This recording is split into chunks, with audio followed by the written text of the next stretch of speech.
You're in a conversation and someone says, IVF makes it possible for couples to have children. Why would anyone be against that? What would you say? In vitro fertilization, or IVF, is the process of uniting egg and sperm in a laboratory rather than through sexual intercourse. Typically, IVF is pursued either by couples struggling with infertility or by couples, including same-sex couples, who hire a surrogate to carry a pregnancy. As typically practiced, IVF involves medically stimulating ovaries in order to harvest multiple eggs. The eggs are then fertilized outside the womb. The resulting human embryos are then screened. Those deemed healthy or viable are kept for transferring to the womb, while those deemed non-viable are discarded. The transfer process is often repeated until a pregnancy occurs. Even when pursued by couples who desire to have children but cannot, there are several reasons that IVF is morally problematic. Here are 3. Number 1. As typically practiced, IVF destroys human lives. It is standard practice for fertility clinics to create more embryos during the IVF process than the potential parents intend to bring to term. In fact, many embryos who are created through IVF are never transferred to a mother. Often, living embryos are deemed non-viable for vague or inconclusive reasons and are then destroyed. Others are selected for destruction based on their sex. The IVF process often involves transferring multiple embryos to a woman's uterus in order to increase the chances of pregnancy.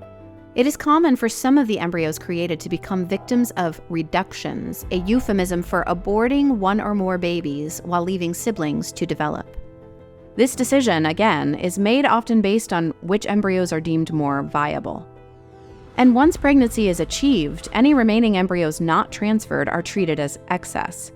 Typically, they'll be stored in freezers indefinitely to await a future attempt at pregnancy that may or may not occur. Most often, however, they will be discarded or donated for scientific research, which means they too will be discarded. In other words, not only are many tiny lives created by IVF, but as it is typically done, many are destroyed. The way selection takes place is a form of eugenics, the weeding out of certain human individuals based on arbitrary standards of fitness and quality. As practiced, there is no essential difference between the selective elimination of certain embryos in the IVF process and selective abortions of preborn babies because they have disabilities or because they happen to be the wrong sex. It is important to note that some couples attempt a more ethical form of IVF, either by creating and transferring only one embryo at a time or by agreeing to transfer every embryo that is created. However, this makes the procedure so arduous, invasive, and expensive that many fertility clinics and couples will not attempt it. The bottom line is that IVF destroys more human lives each year than all forms of abortion, making it a net source of more deaths, not of more new lives. Number 2, over 1.5 million human embryos created in the IVF process are being stored in freezers. Embryos who are conceived in IVF and deemed viable but are not immediately transferred to a woman's womb are often frozen to be used to achieve future pregnancies. There are many cases, however, in which these embryos remain frozen and are never implanted. In fact, in just the United States, an estimated 1.5 million human embryos are currently frozen in fertility clinic freezers. With the exception of those who will be brought to term by their parents or adopted by others, the vast majority will eventually be discarded or donated for scientific research. This means that as typically practiced, IVF results in countless human lives being created and left indefinitely suspended, only to eventually face destruction. Adding to this incredible number should be morally unthinkable, especially when there are so many existing embryos whose lives can be given a chance through adoption. Number 3, IVF enables adults to treat children, and sometimes other adults, as commodities. Eugenic motives often guide the selection and destruction of embryos created through IVF. And this form of baby manufacture is also central to other practices that treat children as products to satisfy the demands of adults. For example, gestational surrogacy, the practice of transferring a fertilized egg to an unrelated woman to carry, requires IVF. Surrogacy is plagued by so many ethical problems, it is highly regulated and even banned in many nations around the world. The ethical questions have to do with hiring a woman's body, separating a newborn child from the only mother he or she has known, and excluding that woman permanently from the child's life. IVF is also related to the practice of so-called egg donation, in which young and often financially vulnerable women are selected by parents for traits like race, eye color, and intelligence, and then paid for their gametes, which are then fertilized in vitro, after which the resulting embryos are transferred to the designated mother.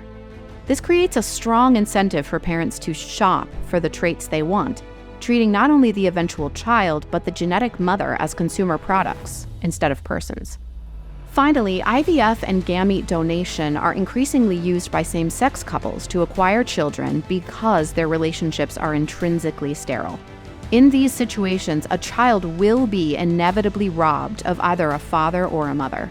And because the ability to bypass natural reproduction is a feature, not a bug, of IVF, the procedure is legal and easily available for anyone to essentially order, pay for, and acquire children with very little accountability or protections for the children created. Ultimately, IVF assumes that the desire to acquire a child justifies any means of achieving that goal. But this isn't true when the means involves the destruction of human lives and treating lives as products to be selected and sold, rather than as gifts given by God and created in His image. So the next time someone says we should support IVF because it makes it possible for couples to have children, here are 3 things to remember. Number 1, as typically practiced, IVF destroys human lives.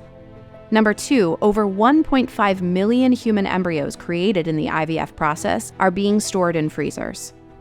Number 3, IVF enables adults to treat children, and sometimes other adults, as commodities.